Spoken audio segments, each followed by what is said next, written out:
perpetual means never ending or never changing.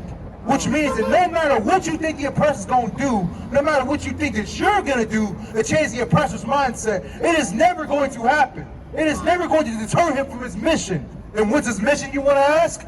That's what I'm here to tell you for. The oppressor's mission is to destroy blacks, Hispanics, and Native Indians. That's right. It is nothing more, nothing less than that. That's right. You understand? He is not trying to bring us together.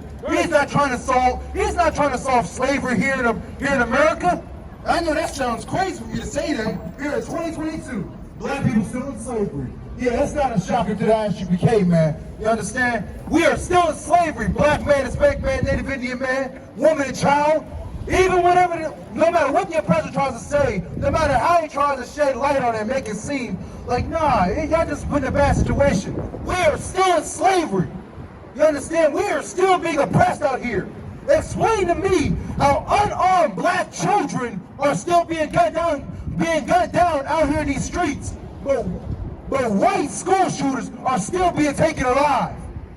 White supermarket shooters are being still taken alive, man. You understand? Dylan Storm Roof was taken alive, man. He ran up in a church and gunned down more than 13 black people and killed them. And they took him to Burger King afterwards. This is what's happening to black people here in America. But yet and still you want to believe that my people ain't in slavery. You understand? Go ahead.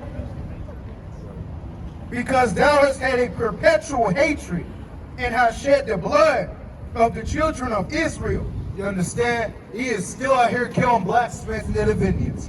You understand? Since the beginning of Genesis, he's been murdering blacks, Hispanics, and Native Indians, and he ain't stopped since. You understand?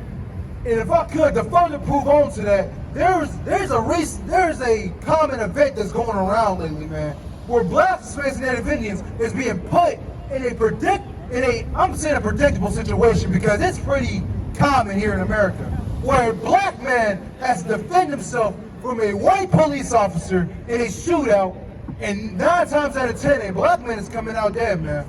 They not looking to detain us. They not looking to peacefully detain us or trying to find some way to talk us down in the situation. They not finding some way to spare the life of a black, Hispanic, and Native Indian, no matter what the crime is. They're going to look for every other way to head to their nation. But when it comes to a black man, Hispanic man, Native Indian man, woman, or child, emphasis on the children, they don't care about our young.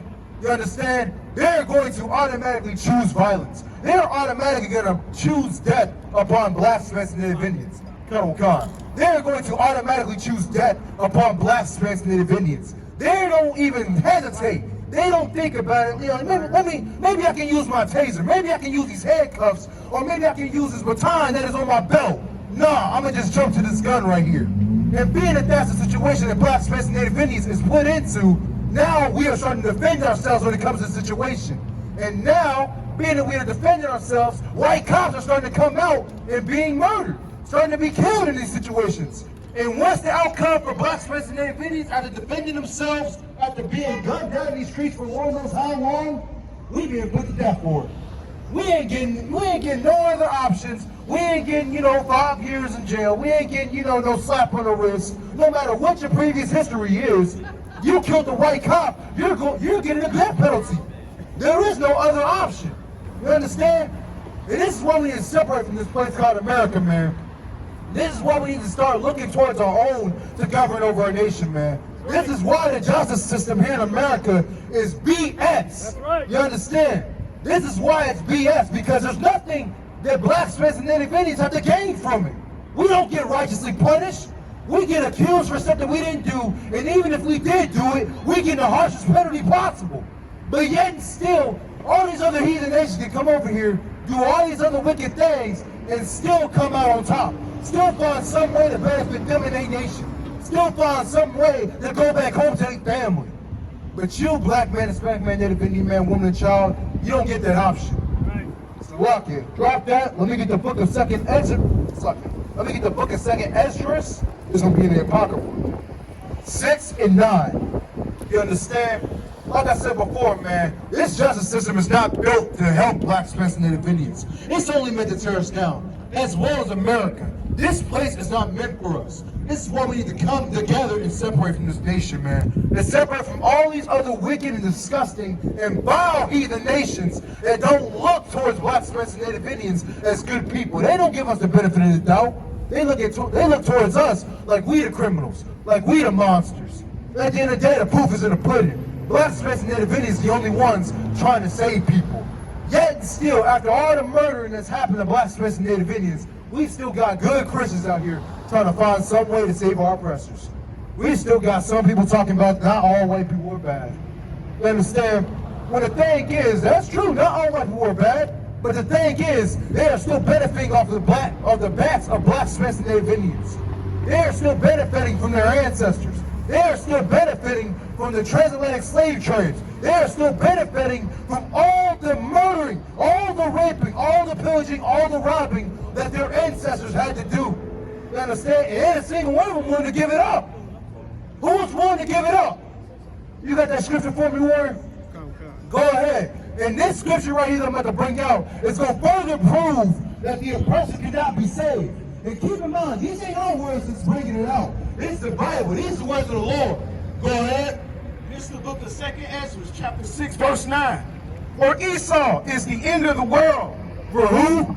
For Esau is the end of the world. For the so-called white man, it's the end of the world, man. Eventually his reign gonna come. For the so-called oppressor, it's the end of the world. Eventually his reign is gonna end.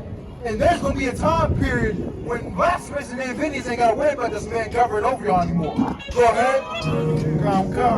And Jacob is the beginning. And what? And Jacob is the beginning. And what? And Jacob is the beginning. And blacksmiths and Native Indians will get the chance to rule.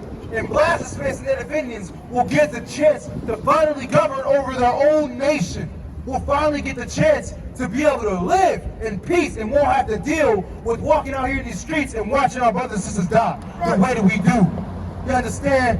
When we get the chance to finally live like the Bible is according to, man, when we finally get to live the way the Most High intended for us to, instead of us being in the foot, instead of us being under the foot and boot heel of the oppressor, man, instead of us having to worry about being under the oppression that we are now. Here in 2022, man, we still have to worry about slavery. Here in 2022, we still have to worry about being afraid of going out here in these streets to speak about the crimes that's happening against blacksmiths and Native Indians. Right. And that's the wickedness that's going on here in America. Right. We can't even speak out against the crimes. Right. You understand? And with that being said, that's my time. We're the ISGPK starting out at 1 West, 125th Street, Harlem, New York. I'm the Commander Jenny Ahana. It has been our mission since 1969.